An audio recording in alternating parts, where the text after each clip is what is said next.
Gràcies per acompanyar-nos un vespre més aquí al Teatre Romea. Avui amb una activitat d'Afora Focus, que com sabeu, com saben, és el hub de pensament del grup Focus, i en concret un cicle que anomenem, ens hem posat estupendos de la muerte, allò en anglès, 618 Talks, conversa 618, perquè 618 és el nombre de quilòmetres que uneixen, separen, vinculen les dues grans capitals culturals de l'Estat, que són Barcelona i Madrid. Ens ha interessat sempre aquest pont, aquest trasbàs d'idees entre dues ciutats i tot el que suposa a nivell metropolità, i pensàvem que és una bona oportunitat convocar gent de la cultura, pensadors, intel·lectuals, artistes, creadors, justament perquè fem parelles d'algú de Barcelona i algú de Madrid, perquè hi hagi un cert trasbàs d'idees i de ponts per veure com podem incentivar justament aquest pont cultural. Ho hem fet ja sobre el món del teatre i segur que tornarem. De manera immediata, després d'aquesta sessió, farem una altra a Madrid, perquè també volem fer aquesta picada d'ulls perquè una de les sessions passi a Barcelona i la següent passi a Madrid. La de Madrid serà l'11 de novembre i tindrem els responsables de política municipal, els dos regidors de cultura, en Xavi Mercè i Marta Ribera de la Cruz, parlant de polítiques culturals municipals, i ho farem a Madrid. La següent serà aquí, de nou, al Teatre Romea, el 9 de desembre, on parlarem de projecció cultural i tindrem el periodista i subdirector de La Vanguardia, Miquel Molina, juntament amb Valerio Rocco, que és filòsof i director del Círculo de Belles Artes. Vull dir que, com veieu, convoquem a persones, personalitats, professionals del sector que ens poden aportar. Però avui, i aprofitant a més aquest meravellós escenari de l'adversari, era propici aprofitar el text de Carrer per parlar de novel·la policíaca. No sé si seran adversaris al final o no, els nostres protagonistes, però el que estem segurs és que els Carballos, Bevilacques, Chamorros de torn ens parlaran de les seves peculiars Barcelones i Madrids. No sé si hi haurà problemes d'identitat al respecte d'això, però en qualsevol cas estem convençuts que les persones que hem convocat oferiran una visió transversal i aquest vincle d'algú que, entre altres coses, dirigeix el Festival BC Negre i algú que fins no fa massa també ha dirigit el Festival Getafe Negro. O sigui que rebem amb un fort aplaudiment a Carlos Tanón, a Lorenzo Silva i a Rosa Badia, que serà la conductora de la sessió.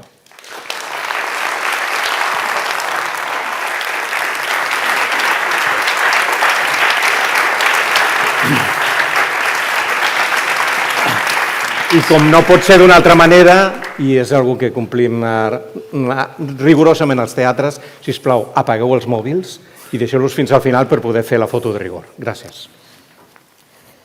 Molt bona tarda. Gràcies, Pepe Zapata, i gràcies, naturalment, Carlos Tanón, Lorenzo Silva, per acompanyar-nos. Amb Lorenzo Silva podríem continuar tota l'estona parlant català, perquè l'entenc perfectament. Potser no gosarà parlar-ho, però la teva dona és catalana, una filla va néixer aquí. T'atreveixes o no a parlar català, Lorenzo Silva? No, lo parlo molt malament. Però tens molts lligams. Quants anys vas viure aquí a Barcelona? 7. 7 años. Sí. Y a Carlos Tanón le conoces muchísimo. Sí, desde hace muchos. ¿Cuántos? 15 o más. Sí, yo creo que sí, desde el 2008. Sí, por ahí. Sí, mucho tiempo. Y en Getafe Negro, ahora mencionaba Pepe Zapata que eres el comisario honorífico de Getafe Negro, que se está celebrando justamente estos días, hasta el día 27. El Getafe Negro en Getafe conocen la Barcelona Negra que funciona en Barcelona desde hace 19 años, la 20ª edición será este año, ¿no? Bueno, este año, el 25, en febrero. Sí. ¿Se conoce? Sí, claro que sí. De hecho, hay algo que hay que decir porque es de justicia y además es para contar bien la historia, ¿no? Yo vine a la primera edición de BC Negra. Y en la primera edición de BC Negra conocí a David Barba, que era uno de los que estaban en la organización de esa primera edición. Y bueno, en una conversación entre él y yo, pues surgió la idea de hacer un festival de novela negra en Madrid. Es decir, que bueno, Barcelona tiene una gran tradición literaria, no solo de novela negra, pero también de novela negra, y también ofrece un escenario propicio a la ficción criminal. Pero Madrid puede decir lo mismo, también tiene una tradición de novela negra y también ofrece un escenario para la ficción criminal. Y reparamos ambos en que Madrid no tenía ese festival. Y bueno, yo he vivido la mayor parte de mi vida en Getafe, es donde sigo estando empadronado. Allí había entonces una administración receptiva a las iniciativas culturales y les planteamos que el Festival de Novela Policíaca de Madrid, en lugar de hacerse en la capital, donde se hace todo, pues se hiciera en la periferia. Y las primeras ediciones, bastantes de hecho, pues las fuimos organizando entre David y yo, es decir, que en el nacimiento de Getafe Negro hay sangre barcelonesa. Hay muchas conexiones entre Barcelona y Madrid y es lo que vamos a ir explorando. Yo no sé, está Barcelona, está Getafe, está Salamanca Negra, Tenerife Noir, Pamplona, Valencia, Granada, Aragón. ¿Hay demasiados festivales o nunca son demasiados los festivales que se dediquen a la literatura y a la novela negra en particular, Carlos Lorenzo?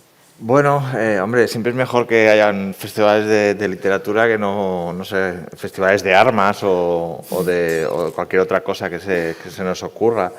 No, yo creo que está bien. O sea, yo creo que una de las cosas que ha posibilitado el género ha sido la creación de un circuito y alrededor del circuito pues una industria que funciona. O sea, yo siempre, y creo que Lorenzo también está de acuerdo conmigo,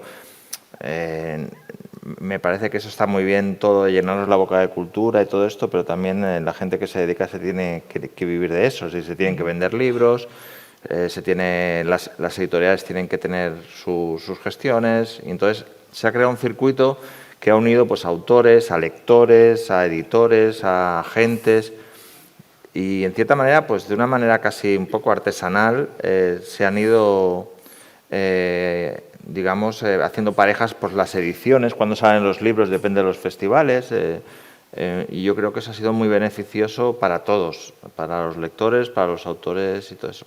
Evidentemente, a veces te gustaría que, digamos, el nivel de calidad o el nivel de exigencia de algunos festivales fuera otro, ¿no? Pero eso es una cuestión, porque hay muchas veces que parece que cuando yo empecé a escribir, hace ya muchos años, había no sé cuántos festivales de poesía, es decir, todavía certámenes de poesía, o sea, por toda España, o sea, y de pronto parece que para algunos ayuntamientos con poca imaginación hacer algo de literatura era hacer un festival de poesía, y esos mismos dirigentes con poca imaginación cambiaron la poesía por un festival de novela negra, porque es muy fácil, todo el mundo lo entiende, y entonces...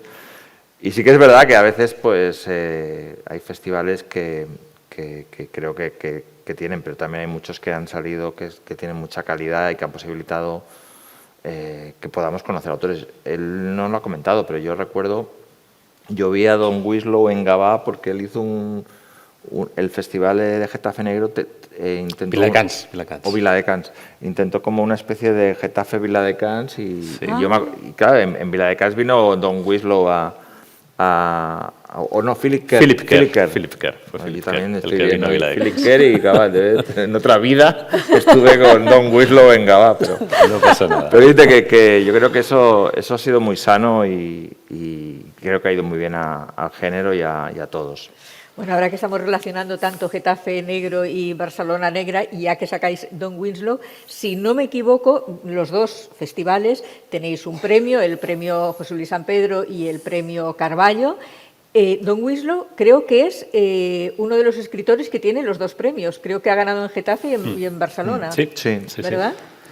Sí. Sí que cuando vino a Barcelona se rumoreaba que quería presentarse a candidato a la presidencia de Estados Unidos. ¿En serio? Sí. Pero bueno, al final no ha podido ser. Él está muy implicado en política, muy en contra de Trump, fundamentalmente, pero bueno, hace mucha campaña, pero yo lo conozco, no creo que esa sea su ambición, por lo menos de momento, ¿no? No, pero quería comentar, nadie dice por ejemplo, que hay muchos bares o que hay muchos campos de fútbol, y hay muchísimos más que festivales de novela negra, ¿no? ¿Y por qué hay muchos bares y por qué hay muchos campos de fútbol? ¿O cuál es la consecuencia de que haya muchos bares y de que haya muchos campos de fútbol? Pues hay muchos bares y hay muchos campos de fútbol porque hay una demanda grande de ocio vinculado a la bebida y porque hay además, gente viene de fuera, de otros países, para ese ocio, y también hay una gran demanda de espectáculo deportivo, ¿no? Y la consecuencia es que los bares tienen mucha gente y hay mucha gente jugando al fútbol. Es decir, como se invierte mucho en esas infraestructuras, pues eso genera esa afición y la sostiene, incluso la trae de otros lugares. Con los festivales culturales pasa igual. La pregunta es si queremos que la cultura sea algo que se expanda y se difunda o no. Es verdad que un festival puede estar mejor o peor gestionado. Y además, en los festivales que llevamos ya 17, 19 ediciones, pues alguna la habremos hecho mejor y en otra nos habremos columpiado, ¿no? Pero todas han contribuido a tejer esa tela, ese tapiz de cultura en las ciudades donde viven. Yo lo puedo decir por Getafe. En Getafe, no sé en qué medida depende del festival, pero es una ciudad de 200.000 habitantes, no llega, que tiene 4 librerías más que las que tenía hace 20 años. En Getafe hemos tenido actos con 400 chavales de instituto y Eduardo Mendoza, y tenemos el jueves otro acto con 350 chavales de instituto. Es decir, estamos desde el festival contribuyendo a tejer ese tapiz que se teje lentamente.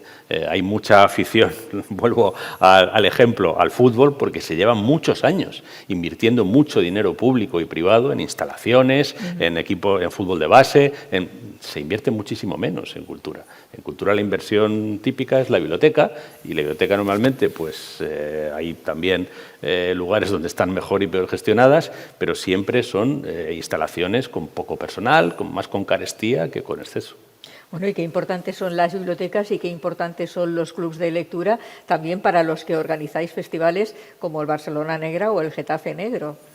Sí, la verdad es que son como lugares de encuentro y además, no sé, o sea, yo que he llevado muchas veces clubes de lectura, también tienes como una lección de vida, porque ves gente que encuentra tiempo donde no lo hay, que se esfuerza, que escucha, que no solo se reúne con otra gente para poner su opinión, sino que realmente hay esa parte generosa de cuando te gusta algo de decir, léete esto o me ha parecido esto, ¿no? Eso me parece que era muy bonito. Y todo eso estamos hablando de siempre, es tejar lo que él decía, ¿no? O sea, un telar o un tejido en el que la literatura de una manera popular o de una manera casi... de una manera no mediatizada, pues realmente encuentra lugares de encuentro y de comunicación, ¿no? Y me parece genial. Y aparte,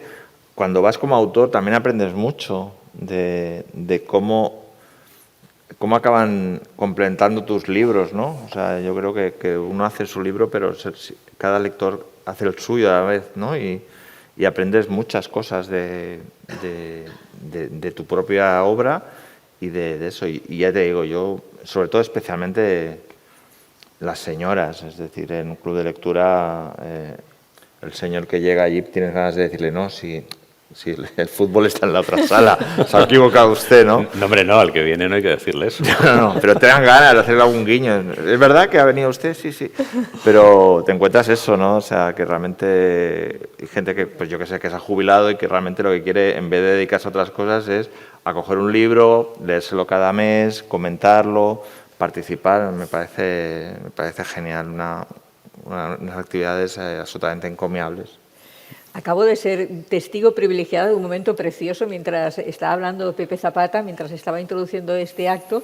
Estábamos ahí esperando ya preparados para salir y estaban comentando entre ellos, porque hay muchas afinidades, yo creo que no son adversarios, sino que son amigos y que tienen muchas cosas en común que ahora iremos comentando también. Pero lo más curioso es que los dos, hoy justo, acaban de entregar una novela. Sí. ¿A que sí? Sí. Esto es casi esotérico. Sí, aparte ha sido comentándolo, porque, bueno, eso, yo qué sé, yo incluso he llegado un poquito, habíamos quedado a una hora, llegado un poquito más tarde, pero se lo quería entregar ya, no estaba ya y comentando. Y yo la he mandado esta mañana, o sea que... Y qué momento, ¿no? Ese de, ya está.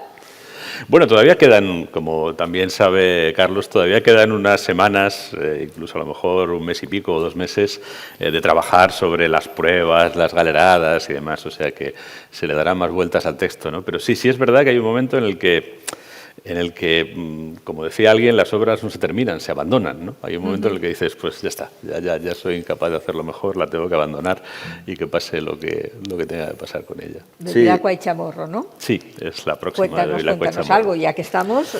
Bueno, no puedo contar mucho o nada, creo, pero en fin. A ver, hay cosas que se pueden más o menos desprender para el que siga la serie, ¿no? Estamos en la primavera del 2020, que es por donde va la serie en este momento. Voy con un poquito de retraso, ¿no? Creo que todos recordamos vagamente la primavera de 2020, qué acontecimientos presidían nuestras vidas, ¿no? Y en medio de ese contexto, pues en lugar de un crimen tienen 2, para que todo sea un poquito más complicado. Y para que nos atrape más a los lectores. ¿Y tú, Carlos?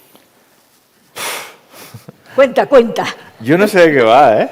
¡Ah, muy bien! Yo tampoco he dicho de qué va, ¿eh? Claro, pero yo en realidad no sé de qué va. O sea, cuando hago las novelas hay tanto ruido ahí dentro y tanto lío que cuando empiezas a hablar con tu agente, con la editorial, dices, esto, y yo, sí, es verdad, sí, va de esto y tal, pero me resulta muy complicado a veces explicar de qué van las novelas, ¿no? O sea, sí que hay cosas que buscas, ¿no? Por ejemplo, no sé, pues yo quería hacer una novela que dentro de la mirada que siempre tenemos, que sea una novela sobre la posibilidad de redención, de salvarse, ¿no? De cambiar, ¿no? Esa idea sí que la quería un poco modificar, porque a veces las novelas te salen como muy oscuras de principio a fin, ¿no? Y eso sí, pero bueno, pasa en Barcelona, eso sí que lo sé. Hay varios personajes y nada, y bueno, se trata de personas que están en la gran ciudad como perdidos, como objetos perdidos y que están como a punto de desaparecer porque han dejado de ser mirados por los demás, ¿no? Y entonces en todo ese grupo de gente que la casualidad los junta, pues hay esa necesidad de hacer algo que te impida desaparecer, ¿no? Esto lo iré perfeccionando a medida que se acerque el momento de la publicación. Pero yo creo que nos está atrapando, que nos está interesando. Pero ahora no podría repetirlo otra vez. O sea, ahora decía que pasa en Barcelona, tienes un libro dedicado a Barcelona, o sea que supongo, Lorenzo, que te habrá hecho de buen guía por la ciudad, aunque tú ya también la conoces, pero no sé si te ha descubierto lugares de Barcelona, concretamente Carlos Zanón. Pues no recuerdo así. Bueno, algún sitio sí, a través de Becenegra. Alguno de los escenarios de Becenegra sí que es verdad que lo he descubierto yo asistiendo al festival, no había estado nunca, ¿no? Porque hacéis rutas literarias, entre otras cosas, también. Sí. Lo que pasa es que cuando estás metido en el festival, en realidad no tienes tiempo para nada. Es como una boda gitana, en el fondo, que estás con un cuarto de gente. Y sí que es verdad, o sea, Lorenzo y yo no nos vamos a pelear porque somos amigos. Sois abogados, ¿no? Los dos. Sí, los pero a dos. pesar de eso somos amigos. Es otra razón para no pelearnos. Exacto, para llegar a un acuerdo. Pero la verdad es que coincidimos en festivales y siempre te queda la sensación de que te gustaría pasar más rato, al menos a mí, más rato con él y eso. Y bueno, cuando yo iba a Getafe igual, o sea, lo veías pasando de un sitio a otro. Y luego sí es curioso, fíjate, yo recuerdo que cuando nos conocimos, hará eso de 15 o 16 años, hablamos de quedar a comer y quedamos a comer y los dos coincidimos en un sitio al que íbamos los dos, por separado, en la playa de Castelldefels. No sé si te acuerdas. Sí, que no existe, por cierto, ya. El Hola Hola está ya cerrado. Sí, es verdad. Pero un sitio que había allí, al lado de la playa, que yo iba a veces a desayunar, iba con cierta frecuencia a desayunar y alguna vez a comer y quedamos a comer allí. Sí.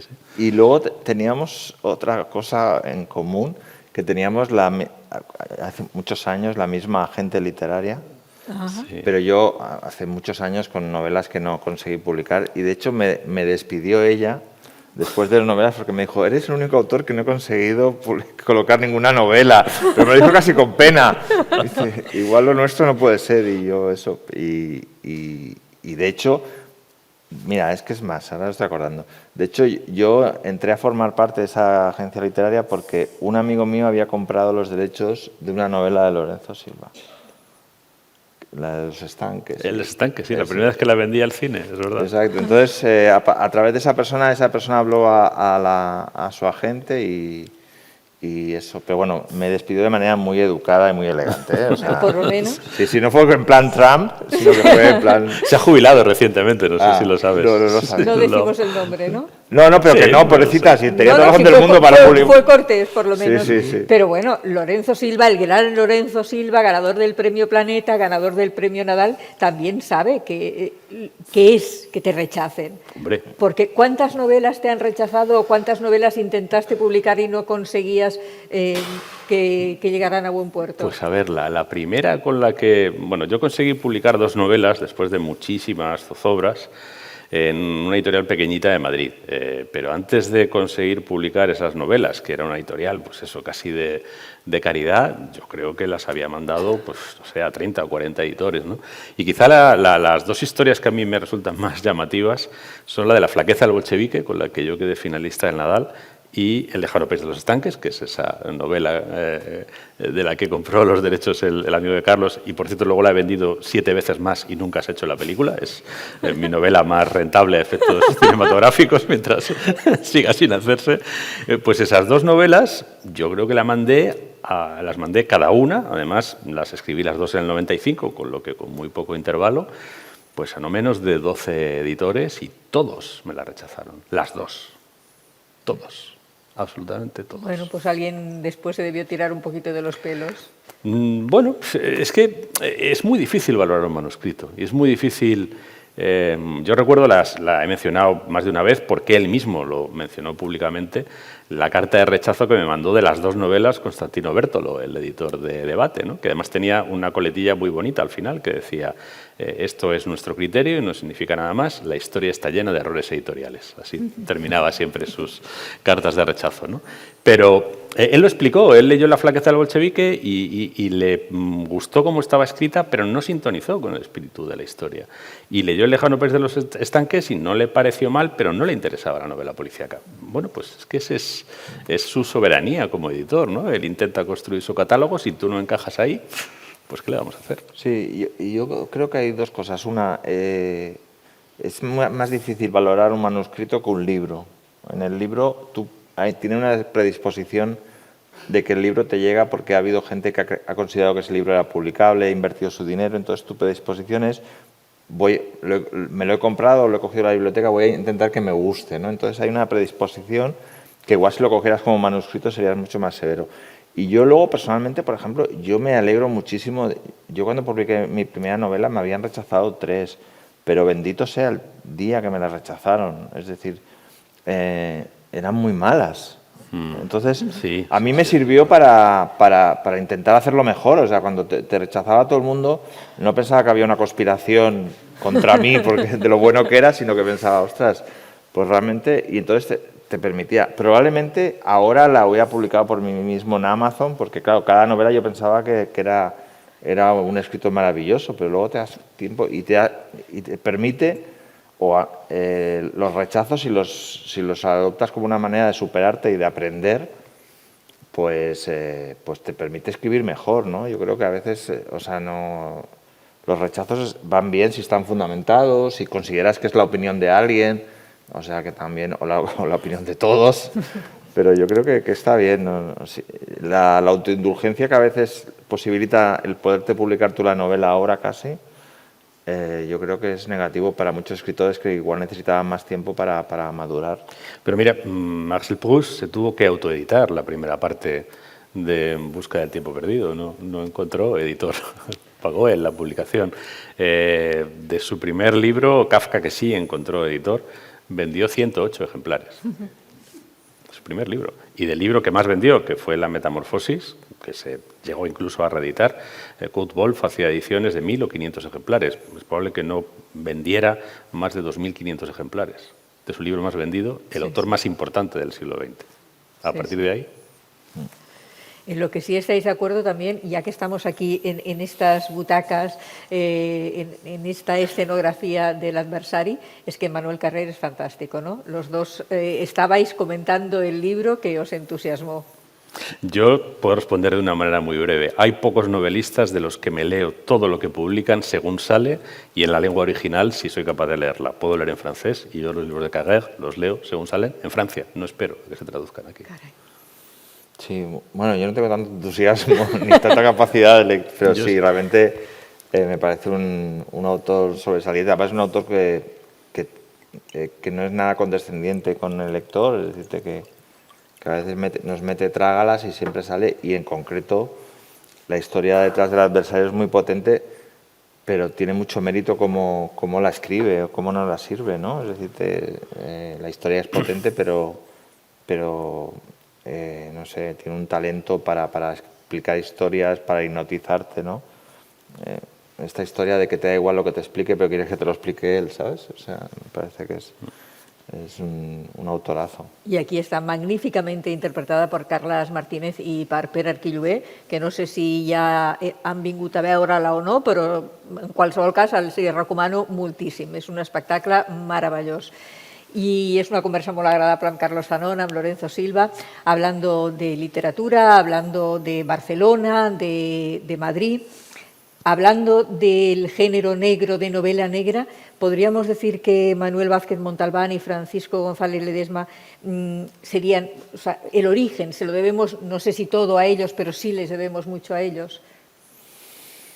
Bueno, aquí en Barcelona. Bueno, es difícil porque siempre hay autores que acabas olvidando, opacando, ¿no? Es decir, y más aquí que tenemos dos lenguas y dos culturas. Pero sobre todo es evidente que en el caso de Manuel Vázquez Montalbán es evidente que creó una mirada a la ciudad y que hizo cosas que ahora nos parecen muy normales, pero en la época en la que él empezó a publicar Carballo, que un autor serio como él se dedicase a hacer novela policíaca era con motivo de befa y de crítica feroz. Que se dedicase a hacer una novela que pasara en la ciudad era como de paleto. Es decir, lo genial era hacer novelas que pasaran en Los Ángeles o en Londres y tal, y que reivindicara muchas de las cosas. Es decir, que utilizar la novela, en su caso la novela negra, la novela policíaca, para hacer un costumbrismo muy determinado, y sobre todo creó un personaje que es Carballo, que marcó mucho, no solo, o sea, es un personaje icónico para la novela negra europea, sobre todo del Mediterráneo, es decir, en Grecia, en Italia, en Francia, hay autores que hubieran escrito igual sin la figura de Vázquez Montalbán y su personaje. Entonces, yo no sé si son los primeros, pero evidentemente son... Y González Ledesma, por ejemplo, técnicamente, estilísticamente era muy bueno, o sea, es decir, que probablemente... Vázquez Montalbán tenía más el olfato del periodista, de saber qué temas eran importantes, la inmediatez, una voracidad, pero González Ledesma era Andrés Iniesta un poco, ¿no? O sea, que tenía un talento muy preciso para escribir, y evidentemente tener en la ciudad... O sea, yo siempre valoro mucho pertenecer a una tradición, o sea, no creerte que has inventado tú la sopa de ajo. Y evidentemente tener estos autorazos detrás, como muchos otros, me parece que es un lujo, y sí que podríamos decir que a menos dos de los padres seguro. Yo creo que, a ver, la tradición de la ficción o de la narración criminal en España va más atrás, ¿no? Y puedes encontrar algún precedente, en fin, con un poquito de tolerancia, ¿no? En el siglo XIX incluso, ¿no? A mí, por ejemplo, me parece que uno de los primeros relatos criminales modernos que se escriben en España lo hace Benito Pérez Galdós a raíz del crimen de la calle Fuencarral. Son unas crónicas de lo que llamaríamos true crime, que tienen todos los elementos del género, todos los elementos. La mirada sobre los personajes, sobre las motivaciones, sobre el bien, sobre el mal, dónde está la verdad, cómo se encuentra la verdad, cómo la verdad se deteriora en el debate público, mediático, porque hubo un debate mediático sobre ese crimen, que fue un crimen muy sonado, que acabó además con la ejecución pública de la condenada, es decir, algo que realmente fue muy sonado en Madrid, y tú lees ese texto y parece que está escrito ayer, de lo moderno que es, ¿no?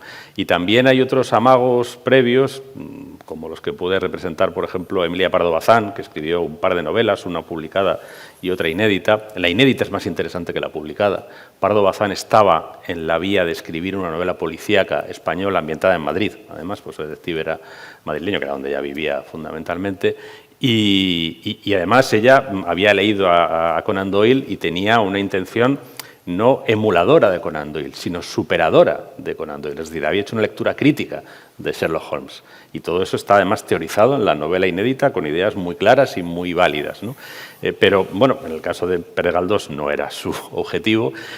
A Pardo Bazán no le dio tiempo, no le dio tiempo ni siquiera a esa segunda novela a darle una forma publicable, por lo que se quedó en ese manuscrito que se recuperó hace apenas un par de años.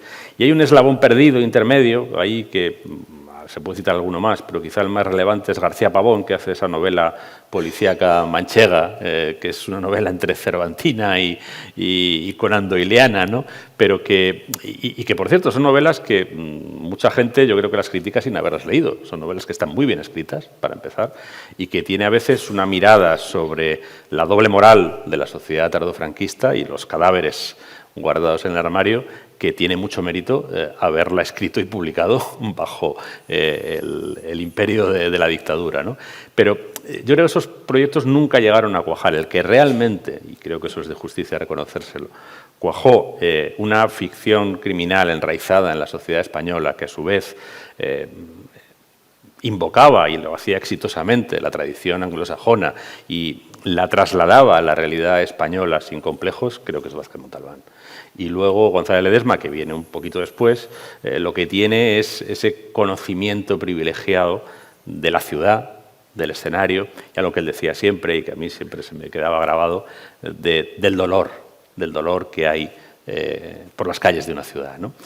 Que es lo mismo sobre lo que escribe, por ejemplo, Don Winslow.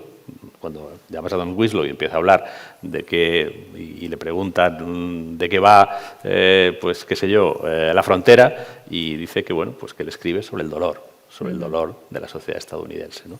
Creo que eso hay que reconocerles tanto a Vázquez Montalbán como a González Ledesma, que esas tentativas que de alguna manera habían quedado en amagos no del todo realizados o no del todo exitosos en cuanto a crear una tradición, ellos consiguen asentar la ficción criminal en la realidad española con éxito. Y luego llega este hombre, pasan los años y se atreve a resucitar a Carballo. Sí, bueno. Carlos Salón. Sí, la verdad es que fue, para mí fue muy gratificante y me divertí mucho, me gustó mucho y tuve siempre desde el principio claro que era un privilegio, era un regalo. O sea, al principio me acuerdo que dije que no, pero luego fui pensando y entonces sobre todo recordaba que no sé, en el instituto o los primeros años de facultad que nos dejábamos Carballos, o sea, no tenías la sensación de estarte dejando cultura en mayúsculas, que te dejabas Carballos como te podía dejar un cómic y entonces para mí hacer un poco, volver a eso, o sea, volver a ese viaje, me pareció muy, ¿qué es esto? Intenté hacer un Carballo que no fuera, o sea, tuve claro que yo no podía escribir como él, ni sus referentes generacionales eran los mismos. Y bueno, intenté hacer un buen libro y que los lectores reconocieran a Carballo, pero también reconocieran que era otro Carballo, ¿no? Y bueno, yo contentísimo, la verdad, muy, muy contento de haberlo hecho y de haber salido vivo también. O sea. Ahora que hablaba de pasarse Carballos y la novela negra, ¿tiene prestigio? O sea, la gente, ahora yo creo que sí, además con estos festivales lo habéis conseguido, pero antes no sé si tenía el prestigio desde el punto de vista literario que se merece, ¿no? Si la gente leía un poco, pues, hombre, no confesaba, ¿no? que era aficionado a la literatura negra. Tú antes me contabas, por ejemplo, nos contabas cuando estábamos preparados para salir, famosos escritores que igual no lo confesaban públicamente, que en realidad lo que les gustaba y lo que devoraban era literatura negra. Y los que sí lo confesaban, como Juan Carlos Onetti, ¿no? Que lo que hacía era pasaba sus días leyendo novela negra, ¿no? Hombre, si vamos al principio sobre todo de lo que consideramos el primer eslabón de la novela negra contemporánea, más allá de la pura ficción policial, que sería la novela negra estadounidense. En aquella época lo que decían los críticos sesudos estadounidenses era que esas novelas, aparte de estar impresas en papel barato, eran las novelas que leían los mecánicos en el metro a la vuelta del taller, que era la mejor manera de decir, categoría intelectual ínfima, ¿no? Por otra parte, esa frase yo siempre la he pensado sobre esa frase que, no sé, leí en alguna biografía de Raymond Chandler, ese veredicto, ¿no?, tan terrible o tan maravilloso. Tan terrible o tan maravilloso, porque los mecánicos que volvían en el metro a su casa del taller, la mayoría de ellos, muchos de ellos, eran inmigrantes. Eran personas que todavía no dominaban del todo la lengua y que en esas novelas aprendían la lengua de su nueva sociedad. Es decir, que esas novelas estaban troquelando y construyendo la nación estadounidense mucho más, desde luego, que las novelas que escribía, por ejemplo, La gran bestia negra de Raymond Chandler, que era un crítico y escritor muy prestigioso y muy pedante, que se llamaba Edmund Wilson, ¿no? Las novelas de Edmund Wilson, yo tengo un par de ellas, pero vamos, las tengo yo y 3 personas más. Es decir, son novelas que no lee prácticamente nadie y que han contribuido poquísimo a conformar lo que son los Estados Unidos, desde luego mucho menos que la ficción de Hammett, Chandler o Jim Thompson. Sí, si vamos ahora, yo creo que evidentemente, o sea, no se puede negar la calidad del género. O sea, cuando, yo qué sé, Denis Lehane está escribiendo o John Banville con Benjamin Constant está escribiendo, ¿no? Por poner 2 ejemplos que están aún en plenitud. Es decir, negar eso es un poco absurdo y un poco demostraría eso. Lo que sí que creo que es un género... Bueno, todos los géneros tienen un problema de prejuicio con lo que se entiende por alta cultura o lo que se entiende por los críticos que hablan. Es decir, es muy difícil en los mejores libros del año encontrar una novela negra o encontrar una novela de género fantástico. O sea, no solo hablo de esto, pero en general, porque hay la presunción de que si entretiene es como medio sospechoso, ¿no? Y luego el género tiene una cosa que es su punto fuerte, pero que yo entiendo también que puede ser su punto débil, que es la necesidad de explicar una historia, de tener un argumento. Es decir, hay libros en los que puedes divagar más y entonces si el narrador es muy bueno, puedes no ir a ningún sitio y entonces eso, pues hay determinada gente que postula lo que es bueno o malo que les gusta mucho, ¿no? No vamos a ningún lado, pero venimos y tal, y él es profesor de universidad y todo está todo muy bien. En cambio, un artesano de novela negra que de pronto dice, vale, yo te entretengo, tengo mi tono, tengo mi voz, pero te tengo que explicar algo, o sea, aquí te tengo que coger las solapas y decirte, estate quietecito una semana conmigo que te lo vas a pasar bien. Entonces eso es sospechoso. Y es verdad que el hecho de que haya que la necesidad de un argumento hace que haya muchas novelas que no valen la pena, porque en el fondo parece que cualquiera puede decir, bueno, hago una novela, hay un muerto en el primer capítulo, entonces hay una serie de pistas y hay alguien que lo descubre. Entonces todo el mundo se envalentona a hacer eso, ¿no? Todo el mundo dice, bueno, eso lo puedo hacer yo. Pero cuando tú reúnes una voz, una manera de explicar, una mirada del mundo, porque una mirada muy concreta del mundo, y explicas además una historia, es decir, que como el buen cine, ¿no? O sea, te estoy explicando una historia, pero además te estoy dando una visión del mundo o te estoy explicando algo, yo creo que el resultado es imparable. Pero yo sí que percibo aún muchos prejuicios ante los géneros y ante el hecho de que algo sea entretenido y tenga un argumento. Y hay otro detalle, los académicos, que son los que muchas veces extienden los certificados de respetabilidad literaria, tienen algo, sobre todo los que no son excesivamente brillantes, que es una cierta falta de coraje para oponerse a la inercia, ¿no? Por ejemplo, la academia, ocuparse de una novela de género, pues ya de entrada es sospechoso, ¿no? Ocuparse, por ejemplo, de los autores contemporáneos, que no están suficientemente certificados, también es sospechoso. Y al final, pues todo el mundo acaba ocupándose pues, de reestudiar a Lorca o de reestudiar a Góngora, porque ese es un terreno en el que no te la juegas. Yo en ese sentido siempre he recordado, y he citado muchas veces, y lo volveré a hacer aquí esta tarde, Cuando Ricardo Senabre, que era el catedrático de Teoría de la Literatura de la Universidad de Salamanca, probablemente uno de los críticos más respetados de España y con mayor bagaje, y que desde ese bagaje se podía permitir ser valiente, hizo la reseña de la segunda novela de Bevilacqua, aparte de que la pusiera bien, eso es lo de menos, al final acababa la reseña diciendo más o menos esto: hora es ya de decir que en sus mejores momentos la prosa de Raymond Chandler no es en absoluto inferior a la de Hemingway. Bueno, ¿por qué? Pues que era alguien que tenía el criterio para decirlo. Pero ¿quién es capaz de sostener eso frente al prejuicio académico generalizado? Pues solo quien tiene ese gran bagaje, ¿no? Esto hace 24 años, que es de lo que estoy hablando, era bastante excepcional. Creo que afortunadamente en la Academia de 2024 ya no es tan excepcional. Hay muchas tesis doctorales, bueno, yo recientemente hablaba con una persona que quiere hacer una tesis sobre Bevilacqua y decía, oye, pues no me ha costado tanto como esperaba que me iba a costar sacar adelante una tesis sobre literatura contemporánea y además de género. Bueno, y además al final quien tiene razón siempre es el público, y el público ha acompañado a Bevilacqua y Chamorro desde hace muchos años, desde hace 13 libros, y seguro que están esperando ya el 14º, que es el que aparecerá en marzo. En marzo, tendremos que esperar un poquito. Y qué bonita, ¿no?, la relación que se establece con el público cuando tienes la suerte de crear unos personajes y acompañar a los lectores años y años en diferentes historias, por diferentes ciudades, por diferentes aventuras.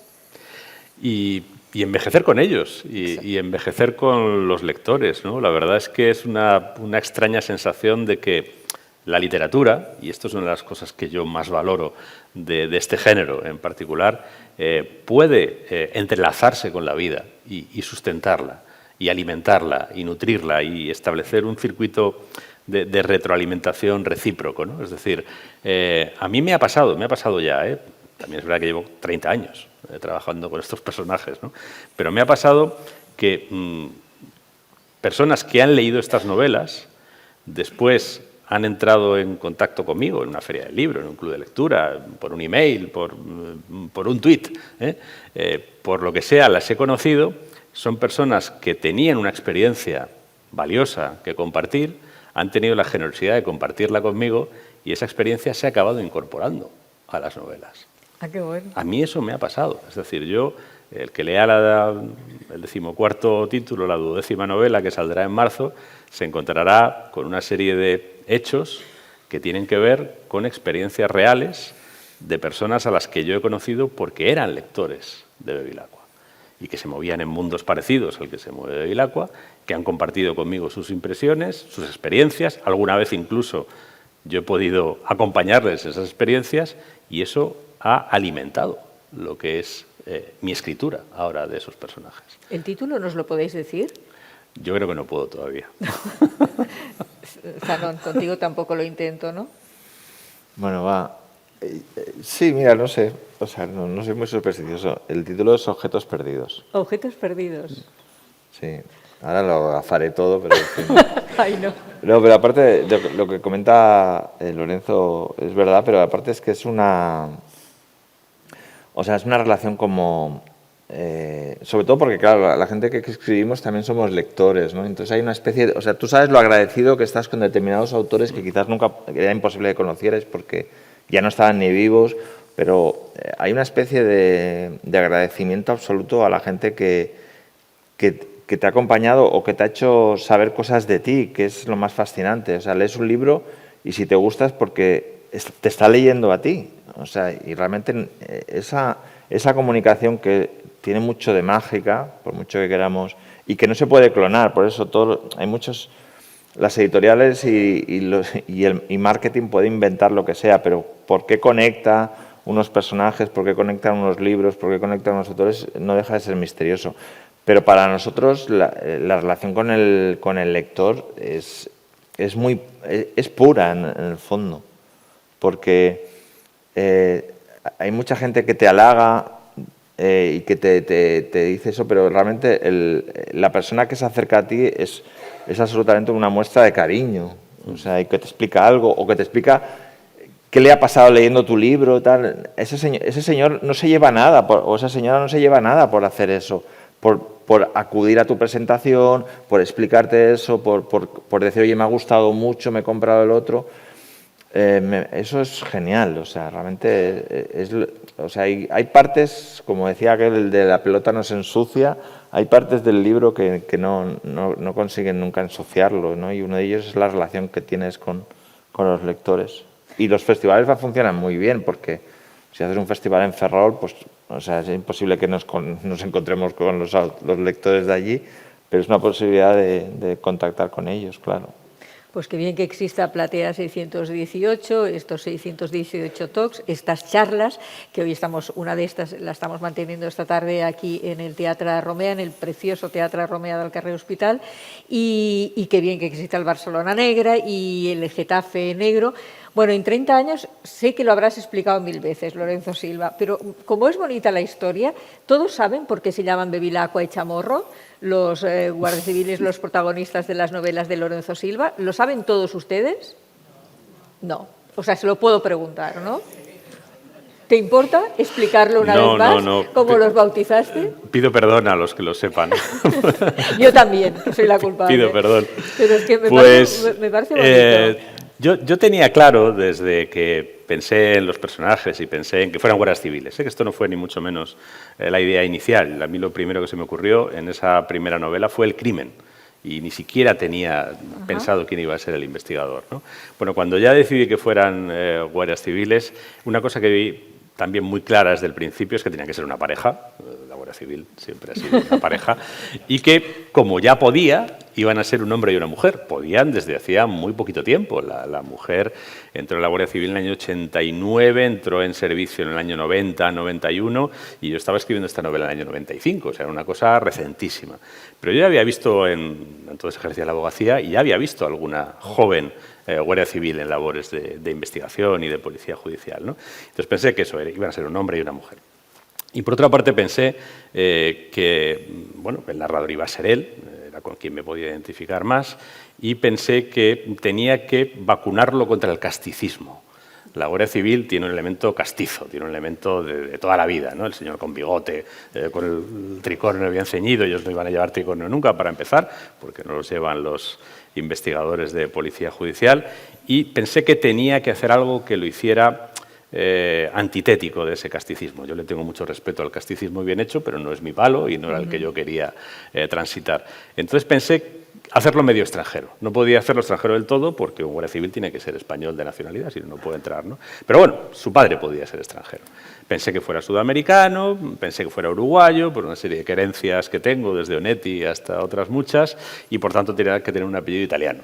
Y entonces empecé a torturarme, porque yo para esto me torturo mucho, igual que para los títulos, durante semanas, si no fue durante meses, mirando a apellidos italianos de los que ninguno me convencía. Ninguno me convencía porque todos los que acaban en "i" me parecían tópicos, los otros no.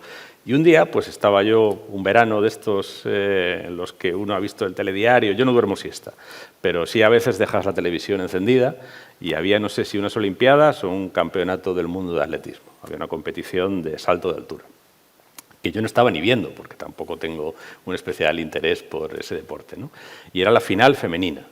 Y entonces pues estaban una tras otra y de repente pues sale una chica vestida de azul, pone una bandera italiana y debajo pone Antonella Bevilacqua. Y entonces yo leí aquello y dije, esto es. O sea, llevo meses atormentándome y este es el apellido. Para que luego diga que el deporte no vale de nada. Claro, este es el apellido, ¿no? Porque Bevilacqua es eufónico, en realidad significa bebe agua, es un apellido de origen medieval, realmente el origen es un mote que se les ponía a los borrachos, es decir, bebe agua, no deja de beber vino todo el rato, es del norte de Italia, y luego es muy difícil. Es muy difícil, es decir, le estaba buscando un problema de por vida a mi personaje, ¿no? Y dije, este es el apellido. Y cuando encontré ese apellido tan eufónico, acabado en A para el protagonista, dije, pues la chica va a tener un apellido todo lo contrario, acabado en O y que sea muy castizo, y además en este caso el apellido es burgalés, o sea, es Chamorro, ella es gaditana, pero es un apellido burgalés. Pues valía la pena escucharla, ¿no? La historia. ¿Tú te comes tanto también la cabeza con los nombres, Carlos? Bueno, sí, porque aparte es una cosa muy rara, porque cuando pones nombre a un personaje, le dices, bueno, no me gusta, pero luego lo cambiaré, luego cuesta mucho cambiarlo. O sea, de pronto... Es que empieza a ser ese nombre. ¿no? Sí, sí. Entonces hay que ir con cuidado con eso. A veces también lo que me gusta mucho es ponerles motes a los personajes, ¿no? Entonces, bueno, me permite eso, pero sí que le doy vueltas porque, bueno, pasa un poco como si tienes un hijo y el niño que más odiabas en el cole se llama Pedro, no le vas a llamar Pedro a tu hijo porque ya el niño ya sale mal.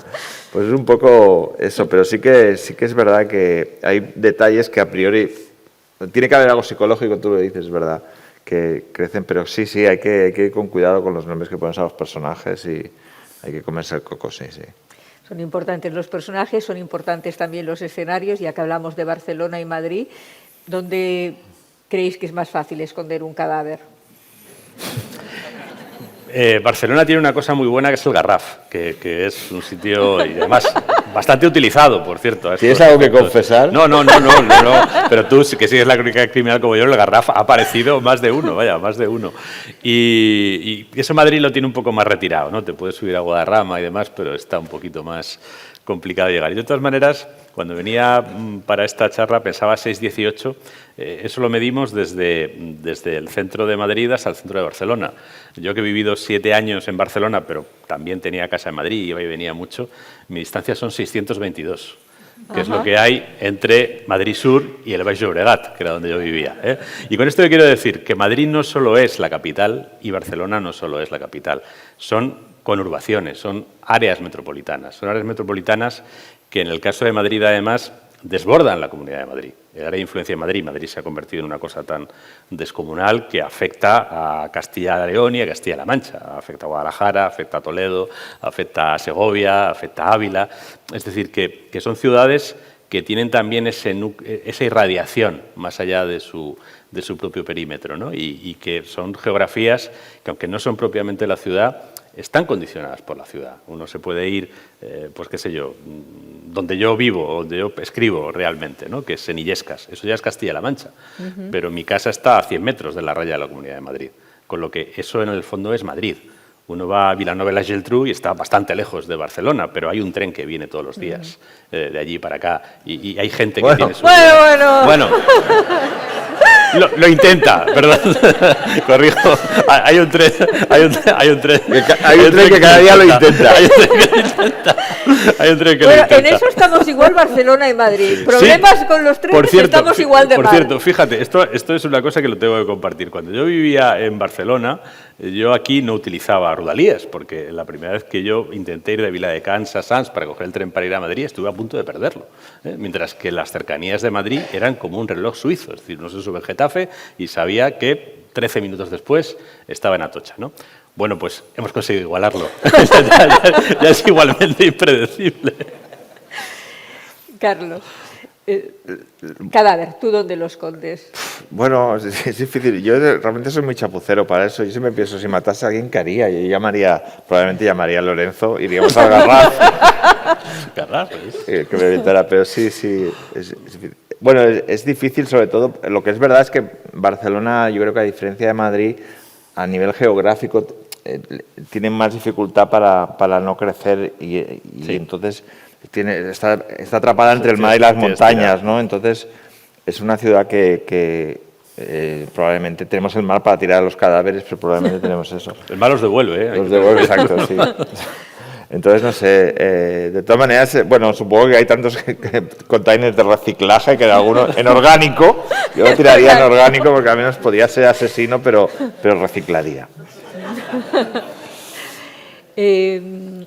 Mirando la lista de los ganadores del premio Pepe Carballo, te das cuenta de la calidad del género y de la importancia de Barcelona Negra. Cuando vienen todos estos grandes nombres de la literatura, ¿por dónde les lleváis? ¿O qué es lo que os piden o qué es lo que os comentan de Barcelona? Bueno, generalmente nos piden los tickets restaurant. Son lo primero que piden, ¿no? Pero bueno, la verdad es que son autores que vienen como muy controlados por las editoriales porque tienen un montón de entrevistas y tal. Pero bueno, evidentemente les gusta pues el casco antiguo, la Barceloneta, hacer la paella, etcétera. Todos los tópicos de turista es eso. Es decir, se sienten muy atraídos. Yo creo que el festival tiene una cosa de cuando tú llamas o te diriges a la editorial o la agencia de un escritor internacional, el hecho de Barcelona les atrae mucho ya. O sea, tienes mucho ganado. O sea, en el fondo yo creo que alguno viene y no sabe ni qué es el festival, pero está en Barcelona y tiene una hija estudiando, tiene un primo y luego se va a París. Pero bueno, yo creo que Barcelona tiene un punch así a nivel de un imaginario que tienen muy claro, y a ellos les gusta pues eso, encontrarse lo que esperan, que es el Raval, el gótico, la Barceloneta, todo eso les apetece verlo, pero ya te digo que las editoriales los llevan de aquí para allá. A ti creo que te acaban de invitar a Getafe. Sí.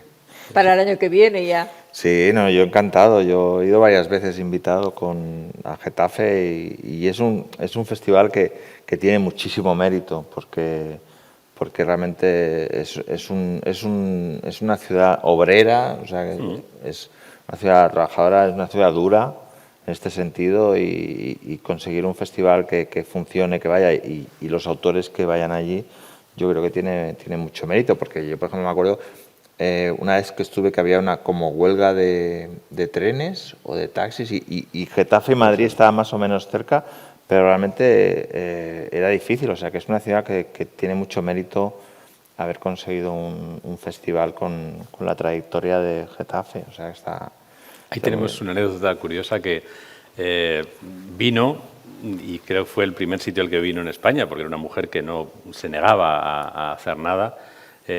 Vino a Getafe en el año, además, 2009 o 2008, no sé, una de las primeras ediciones, no sé si la primera o la segunda. Vino Eva Gabrielson, la viuda de Stieg Larsson. No hacía absolutamente nada, se negaba a hacer nada, ¿no?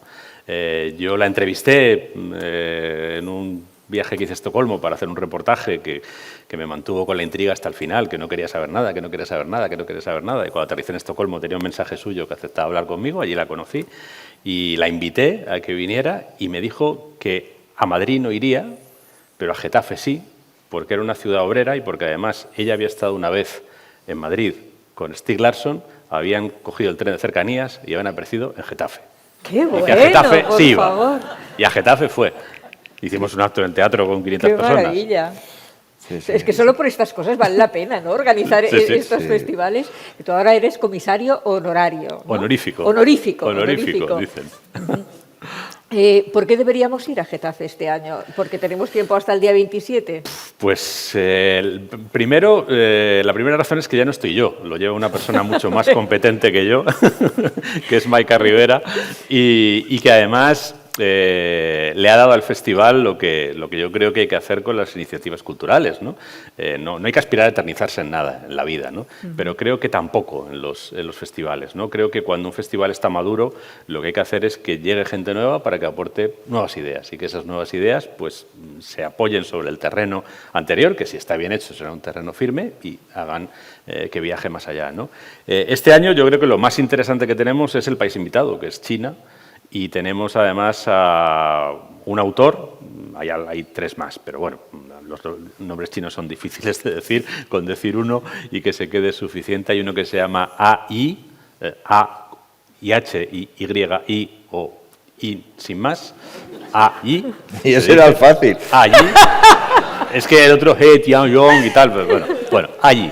Pues es un autor extraordinario, que además está traducido ya al español, y es un autor realmente extraordinario. Me parece de lo mejor que yo he leído en el género. Tiene una novela que se llama Una pizca de maldad, que está contada desde el punto de vista del delincuente, del asesino, al que persigue la policía china, en la China de hoy, con todos los medios que tiene la policía china para perseguir a un delincuente. Y es una novela apasionante en lo criminal, pero también de un nivel literario y de una universalidad en la historia que cuenta, verdaderamente espectacular, ¿no? Y luego, pues, esta nueva dirección, por ejemplo, lo que ha hecho ha sido potenciar los aledaños del género, que me parece que también es una buena manera de no quedarnos en el discurso de siempre, ¿no? De hecho, pues, por ejemplo, este año hay una programación relacionada con la fantasía y con la ciencia ficción, y también hay guiños cinematográficos, pues desde el acto que vamos a hacer con 300 y pico chavales es por el aniversario de la Bruja de Blair, el proyecto de La Bruja de Blair, y se van a ver la película y van a comentarla, ¿no? O, por ejemplo, pues también hay autores españoles, van a venir desde los muy conocidos y muy comerciales, Carmen Mola, hasta otros autores a lo mejor menos conocidos, pero igualmente buenos, como Marto Pariente y autores que realmente son de lo mejor del género. Y por otra parte, pues también el festival siempre ha intentado abrirse a la literatura en general, y estará Sara Barquinero, que es una de las autoras revelación de este año. En fin, el festival está lleno de ofertas. A mí, además, no me gusta resaltar nombres. Me parece que el festival debe funcionar por la riqueza, por la diversidad y por cómo sus contenidos dialogan entre sí para construir una conversación diversa, distinta, ¿no? Que salga de las coordenadas más o menos consabidas del género. Y ya tenéis elegido, naturalmente, el eje temático de la Barcelona Negra del 2025. Sí, pero tampoco te lo puedo decir. Pero bueno, estoy de acuerdo. Bueno, sí que te puedo decir cosas del festival para que no sea tan repelente, pero sí, yo creo que es muy interesante. Bueno, me has dicho el título de la novela, es verdad, Objetos es verdad. Perdidos. Exacto. Creo que es muy interesante también. BC Negra también intenta funcionar eso, como que sea un vehículo que no se cierre solo al género. Por ejemplo, una cosa que sí que no quitarle la etiqueta de gueto. Es decir, la novela negra tiene una parte de venir de donde venimos, implica que es un género muy mestizo, muy bastardo, y permite mezclarlo con cualquier cosa, con cualquier otro género, y eso da lugar a una mirada muy amplia. Y entonces nosotros también, o sea, muchas veces desde el principio hemos invitado a autores que no son estrictamente de género, pero que son interesantes o que hacen una reflexión sobre la violencia o sobre el mal, que creo puede ir bien. Luego también hacemos, ampliamos cine, teatro, encargamos obras de teatro para eso, actuaciones musicales. Intentamos que sea una semana pues que sea de festival, y sobre todo es un poco también lo que decía Lorenzo. Ir al festival sabiendo que lo que haya te va a gustar. O sea, porque a mí me pasa, o sea, hay autores a veces que evidentemente no te puedes leer todos los libros, pero muy pocas veces, por no decir ninguna, me he quedado a una charla y no me ha entretenido o no me ha parecido que lo que decía este autor era interesante y tal, o sea, que tiene un discurso. Y entonces ir allí sabiendo que lo que te van a dar te gustará una cosa más, otra menos, pero que realmente todo tiene un mínimo de calidad y de curiosidad, y eso me parece que es muy interesante, independientemente, es verdad, de los nombres. Y a veces está en los detalles. A veces cuando son autores muy famosos que has escuchado muchas veces, muchas entrevistas, pues te sorprende menos, pero igual pues coincides con un autor que está empezando, que es desconocido. Eso es otra cosa que me gusta también, yo creo, de los dos festivales, de que no estamos atados a las novedades. O sea, a veces traemos autores que igual no tienen libro, o que están descatalogados, o que son unos veteranos que, claro, el hecho de mantenerte durante 20, 30 años en esto, y yo creo que no los olvidamos nunca. O sea, eso me parece que es muy interesante en nuestros dos festivales seguro, y en muchos del resto de España también. Yo lo que dice Carlos es la clave, es decir, propiciar conversaciones interesantes, y lo que tiene que ser interesante es la conversación. Luego, por supuesto, intentar nutrirla con nombres que acrediten una capacidad de enriquecer esa conversación, y muchas veces acaban siendo nombres conocidos, ¿no? Pero pensaba, es que me lo has recordado justo ahora, una de las conversaciones que a mí me interesan más de este año es una conversación que uno de sus participantes no tiene novedad, es un libro que salió hace 2 años, ¿no? Que es Jordi Corominas, el de Barcelona Violenta, ¿no? Pues se va a hablar sobre la historia de la violencia a partir del trabajo de Jordi Corominas sobre la violencia en Barcelona de los 2 últimos siglos, Manuel Calderón y la violencia de los grupos anarquistas al final del franquismo, el caso Puig-Antich y demás, y por otro lado Iñaki Arteta, que ha hecho un libro sobre los verdugos de ETA, qué piensan los verdugos de ETA 40 años después, y Julia Montejo, que ha escrito una novela inspirada, entre otras cosas, en los entresijos de un atentado contra Franco en el País Vasco y también de la violencia política en Euskadi durante el último medio siglo, ¿no? Bueno, pues de esas 4 personas que son muy diferentes y que van a hablar de violencias en principio desconectadas, sale, estoy convencido, una reflexión que va a aportar algo valioso. Seguro. Otra de las charlas es el nuevo policíaco se hace en Madrid. ¿Qué, Carlos? ¿Estás de acuerdo que el nuevo policíaco se hace en Madrid? Bueno, muy típico ¿Qué decimos desde Barcelona? Es muy típico de Madrid eso.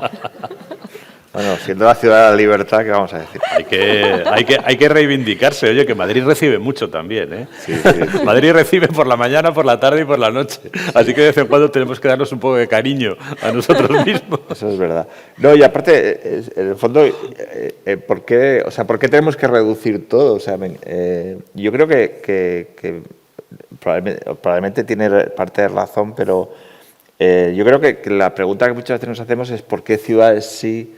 O sea, porque hay ciudades que, por lo que sea, bueno, hay muchos motivos, o sea, porque se genera un escenario que permite que autores a lo largo de los años sigan queriendo dar su visión de la ciudad, su visión. Yo creo que el hecho de que las ciudades sean literarias es porque hay una especie de querer dar tu punto de vista o a nivel geográfico, o a veces funciona porque la industria editorial está en un determinado sitio.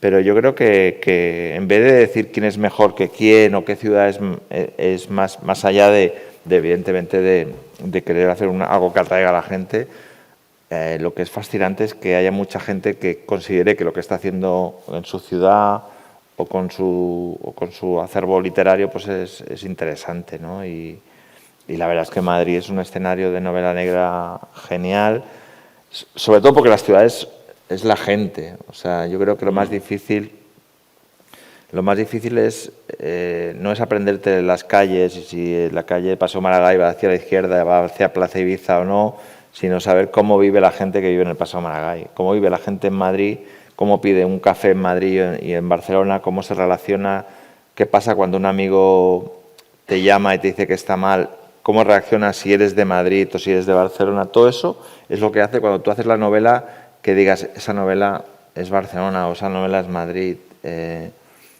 Yo me acuerdo, había un programa en TV3 que eran gente que venía a Barcelona y que era lo que más le extrañaba, gente extranjera que venía, lo que más le extrañaba de la gente de aquí, ¿no? Entonces tú te miras en el espejo y decías, joder, si es verdad. Entonces había un chico argentino que decía que su mejor amigo catalán, a muerte total, un día le llamó, le dijo, mira, me ha dejado la novia, estoy hecho polvo, me voy a cortar las venas y tal. Entonces su amigo, tranquilo, mañana quedamos a las 9 y hacemos un café. Yo decía, en Buenos Aires hubiera venido a mi casa para que no me suicidara, en cambio, y yo me vi tan relacionado de, tranquilo, mañana a las 9, a las 8:30, porque a las 9:30 entro y tengo que abrir la botiga, ¿no? Es como... Entonces, cuando tú explicas eso, estás hablando de la ciudad, estás hablando de cómo somos y cómo nos hemos ido conformando. Entonces, a mí me gusta mucho ver eso en los libros y me molesta mucho cuando un autor se ha aprendido el nombre de las calles, pero no se ha molestado en saber quiénes son esos señores y señoras que las habitan. No, pero mira, esa mesa, esa mesa es curioso porque se puede entrar en lo que tiene debajo esa mesa, no en lo policíaco se hace en Madrid, porque además fue ayer y soy uno de los implicados, ¿no? Se hablaba del nuevo policíaco en dos sentidos, ¿no? Por un lado, uno de los intervinientes era Manuel Marlasca, que es un reportero de sucesos que después de 40 y tantos años dedicado a la crónica de sucesos ha dado el paso a la novela y además lo ha hecho brillantemente, con investigadores de homicidios de la ciudad de Madrid, con la brigada criminal que hay en Madrid. Y por otra parte, pues la otra parte de la mesa estaba yo, en representación propia, y de Noemí Trujillo, con quien desde hace también 5 años tengo una serie, a diferencia de la de Bevilacqua, que está situada por toda la península, y de hecho 3 novelas de Bevilacqua están situadas en Cataluña, nada menos que 3. Sin embargo, estas novelas son todas madrileñas y es una novela policíaca hecha entre dos personas que además tienen procedencias distintas. Bueno, se trataba de ponderar que hay un tipo de novela negra que tiene algo de novedoso, ese viaje del periodista a la ficción y esa creación conjunta entre dos personas de un personaje concreto y, bueno, como el festival es el de Madrid, pues lo hacemos en Madrid, ¿no? Estas novedades están produciendo en Madrid. Pero a lo que iba, a lo que hay debajo, los dos libros están publicados por una editorial de Barcelona, que es Destino. Fíjate. Todo es más complejo de lo que parece. Bueno, y esa persona con la que escribes es tu mujer, además. Sí, que es barcelonesa. Y es barcelonesa. Y es barcelonesa. O sea, que todo liga. ¿Y tú te viniste aquí por amor? Sí. Es una buena razón para mudarse. Bueno, yo creo que es la realmente. mejor. ¿Y a ti hubo algo que también te llamara la atención, siguiendo el ejemplo de lo que explicaba Carlos Zanón sobre esto de TV3, sobre este programa? Mira, muchísimo. Bueno, que me llamara la atención una vez que estuve aquí. Sí, sí. de nosotros. Digo porque mi relación con Barcelona es muy antigua. Yo a Barcelona vine por primera vez en el año 90 a trabajar. No vine de turismo, vine a hacer una auditoría de compañías de seguros sanitarios, una cosa tan terrible como esa. Pero bueno, me permitió ver unas cuantas cosas, ¿eh? Siempre una auditoría permite ver cosas, y una auditoría de compañías de seguros sanitarios me permitió ver cómo funcionaba la sanidad en Cataluña, lo que me pareció bastante interesante, ¿no? Pero cuando me vine a vivir, quizá lo que me... También cuando venía antes, ¿no? Porque claro, es que he venido mucho. También después de esa primera experiencia, ya en el año 97, mis libros los empezó a publicar una editorial barcelonesa y venía con mucha frecuencia, Sant Jordi, en fin, que cuando vine a vivir ya había muchas cosas que conocía, ¿no? A un madrileño le llama mucho la atención esas calles de l'Eixample a las 8:30 de la tarde que puedes ver pasar los matorrales, ¿no? Porque no hay nadie. No, ahora son turistas. Sí, ahora son turistas, pero dependiendo, si te alejas un poco más, sigues viendo esas calles desiertas, ¿no? En Madrid a las 8:30 está empezando todo y hay sitios donde puedes ir a las 3 de la mañana y es como si estuviera en plena hora punta, ¿no? Esa diferencia, ¿no? Pues lo que decías tú, ¿no? Que si me llaman a las 8:30 y te vas a suicidar, pues no, es que las 8:30 es mala hora para suicidarte ya a la por mañana, o ya estoy en zapatillas y ya no me voy a calzar, ¿no? para salir. Pero otra cosa que me llamaba muchísimo la atención, es el tiempo. Claro, yo venía y estaba día y medio, ¿no? Y me iba, o 2 días, o esa vez que vine a trabajar estuve 10 días. Pero cuando empecé a pasar años enteros, pues empecé a vivir la climatología de Barcelona, ¿no? Y yo no sé, hay que estar hecho de una pasta especial para sobrevivir al chafuó este. Yo el primer año estaba montando mi casa, además, y entonces, pues, de repente me pongo en un día de estos a colgar un cuadro. Que no me puse a hacer una estantería, me puse a colgar un cuadro. Y me tuve que duchar. Después de colgar un cuadro. Y digo, ¿cómo se puede vivir aquí? Esto es horrible. Pero luego el reverso lo tenía en invierno, ¿no? Yo salía en invierno, yo salía todos los días con la bici, me iba por el parque del Llobregat hasta la playa, y en enero y todo. Y te decía, ¿qué frío hace? Digo, ¿frío? ¿Frío? Aquí pensé que no hace frío jamás. Bueno, no hace frío jamás porque No hace fíjate, frío jamás. hoy que es 21 de octubre, ¿no? Y hemos tenido un día espectacular. A propósito del tiempo, yo creo que debe ser la hora en que tenemos que ir acabando. Tú te tienes que ir a Madrid, ¿no? Te vuelves a Madrid. Sí, vuelvo esta noche. Y bueno, que ha sido un placer tenerles aquí en este encuentro. Barcelona-Madrid, Getafe-Barcelona, este encuentro entre Barcelona Negra y Getafe Negro. Barcelona Negra que empieza el día... 10 de febrero. 15 de febrero. 10 de febrero, no lleguemos tarde, el 10 de febrero. Sí. Habrá uno premio Pepe Carballo, ha habido un premio José Luis San Pedro en Madrid. Y que además, lo entregaremos el miércoles a Carme Riera. A Carme Riera. ¿Qué tiene que ver José Luis San Pedro, Carme Riera, con el noir? Bueno, es buena pregunta. Cuando nuestro festival era muy pequeño y cuando nuestro festival estaba empezando y cuando nuestro festival no tenía garantizada su supervivencia y casi pensábamos que podía no llegar a madurar, José Luis San Pedro fue muy generoso con nosotros. Vino varias veces, hizo actos con estudiantes en la universidad, estudiantes de bachillerato, y entonces le dimos un premio.